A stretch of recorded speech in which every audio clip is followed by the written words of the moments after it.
বজবজে সুকান্ত মজুমদারের ওপর হামলা কাণ্ডে কেন্দ্রীয় স্বরাষ্ট্র মন্ত্রককে চিঠি। লোকসভা স্পিকার রাজ্য সরকারের থেকে রিপোর্ট তলবের জন্য কেন্দ্রীয় স্বরাষ্ট্র মন্ত্রককে চিঠি ওম বিড়লা। 15 দিনের মধ্যে রিপোর্ট জমা দিতে বলা হয়েছে। এর আগে গত 19শে জুন আক্রান্ত বিজেপি কর্মীদের দেখতে গিয়েছিলেন সুকান্ত মজুমদার। সেখানে গিয়ে বজবজে বিক্ষোভের মুখে পড়েন রাজ্য বিজেপি সভাপতি। কেন্দ্রীয় শিক্ষা প্রতিমন্ত্রীর ওপর হামলা কাণ্ডে লোকসভার সচিবালয়ের পাঠানো নোটিশে এসপি এবং এসডিপিওর ভূমিকা নিয়ে প্রশ্ন। সুকান্ত মজুমদারের কনভয়ের ওপর হামলা ঠেকাতে পুলিশ ব্যর্থ বলে অভিযোগ করা হয়েছে। আর হামলার সময় অতিরিক্ত পুলিশ সুপার ছিলেন না বলে উল্লেখ রয়েছে অভিযোগে। মুখ্য সচিব এবং রাজ্য পুলিশের ডিজিকেও চিঠির কপি পাঠানো হয়েছে।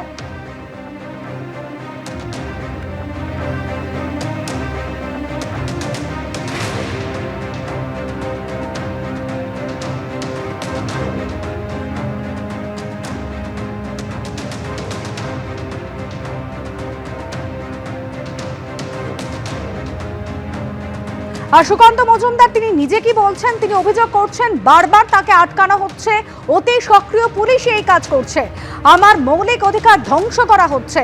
কলকাতা হাইকোর্টে দ্বারস্থ সুকান্ত মজুমদার। রাজ্য বিজেপি সভাপতি সুকান্ত মজুমদার গত 19শে জুন যে ঘটনা ঘটেছে তারপর তার বক্তব্য বারবার তাকে আটকানো হচ্ছে।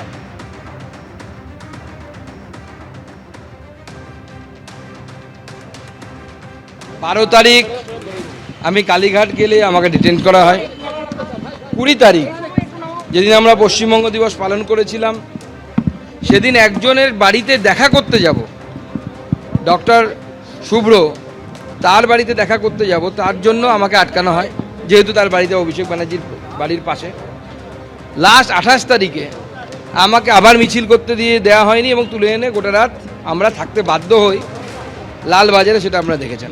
এই যে বারবার পুলিশের ওভার অ্যাকশন, আমার ফ্রি মুভমেন্টকে আটকানো, ফান্ডামেন্টাল যে রাইট একজন নাগরিক হিসেবে আমার, সেই ফান্ডামেন্টাল রাইটকে বারবার মানে সেটাকে নষ্ট করা হচ্ছে, সেটাকে ধ্বংস করা হচ্ছে, ফান্ডামেন্টাল রাইটকে থেকে আমাকে বঞ্চিত করা হচ্ছে।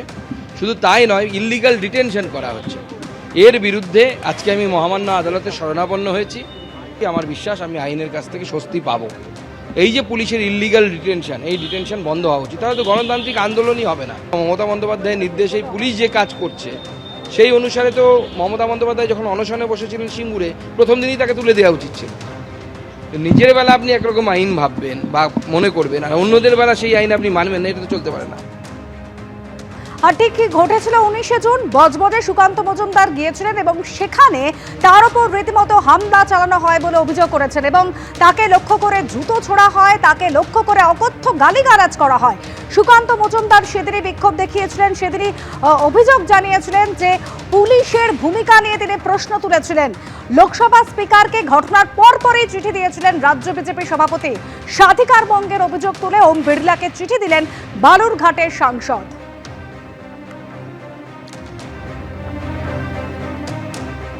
আর এবার কেন্দ্র স্বরাষ্ট্র মন্ত্রককে চিঠি, লোকসভা স্পিকারের রাজ্য সরকারের থেকে রিপোর্ট তলবের জন্য কেন্দ্রীয় স্বরাষ্ট্র মন্ত্রককে চিঠি ওম বিড়লার এবং 15 দিনের মধ্যে রিপোর্ট জমা দিতে বলা হয়েছে।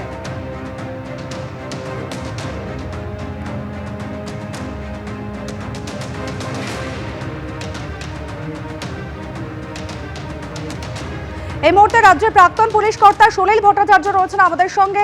সলিল বাবু, যে ঘটনা ঘটেছিল 19শে জুন, সুকান্ত মজুমদার তিনি বজবজে গিয়েছিলেন, তাকে উদ্দেশ্য করে জুতো ছোড়া হয়, গালিগালাজ করা হয়, তিনি চিঠিও লিখেছিলেন, অভিযোগ জানিয়েছিলেন পুলিশের ভূমিকা নিয়ে। আর এবার তিনি হাইকোর্টের দ্বারস্থ হয়েছেন, কলকাতা হাইকোর্টের দ্বারস্থ হয়ে তার অভিযোগ তার ফান্ডামেন্টাল রাইট ধ্বংস করা হচ্ছে।